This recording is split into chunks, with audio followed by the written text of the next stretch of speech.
शारदीय नवरात्रि पूजा की कहानी 2024। शारदीय नवरात्रि, जिसे अश्विन नवरात्रि भी कहा जाता है, देवी दुर्गा की उपासना का प्रमुख त्योहार है। ये त्योहार आश्विन माह में शुक्ल पक्ष के प्रतिपदा से नवमी तक मनाया जाता है। नवरात्रि का ये पर्व शक्ति की देवी माँ दुर्गा को समर्पित है, जो बुराई पर अच्छाई की जीत का प्रतीक है। 2024 में शारदीय नवरात्रि 3 अक्टूबर से शुरू होकर 12 अक्टूबर तक मनाई जाएगी। नवरात्रि पूजा की पौराणिक कथा।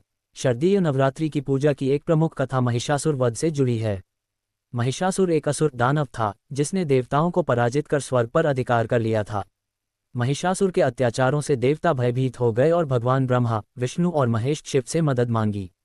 तीनों देवताओं ने अपनी शक्ति को मिलाकर एक दिव्य शक्ति का निर्माण किया, जो माँ दुर्गा के रूप में प्रकट हुई।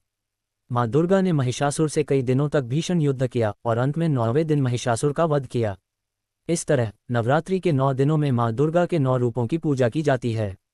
शैलपुत्री, ब्रह्मचारिणी, चंद्रघंटा, कुष्मांडा, स्कंदमाता, कात्यायनी, कालरात्रि, महागौरी, सिद्धिदात्री। नवरात्रि की पूजा विधि। कलश स्थापना। नवरात्रि की पूजा का प्रारंभ कलश स्थापना से होता है।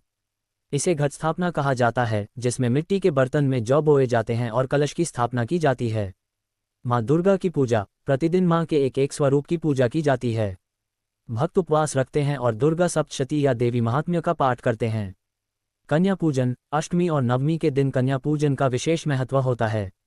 छोटी कन्याओं को देवी का रूप मानकर भोजन और वस्त्र प्रदान किए जाते हैं।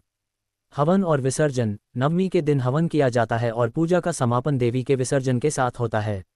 शारदीय नवरात्रि हर साल माता दुर्गा के शक्ति रूप की उपासना के साथ बुराई पर अच्छाई की जीत का संदेश देती है। ये समय ध्यान, तपस्या और सकारात्मक ऊर्जा के प्रसार का है।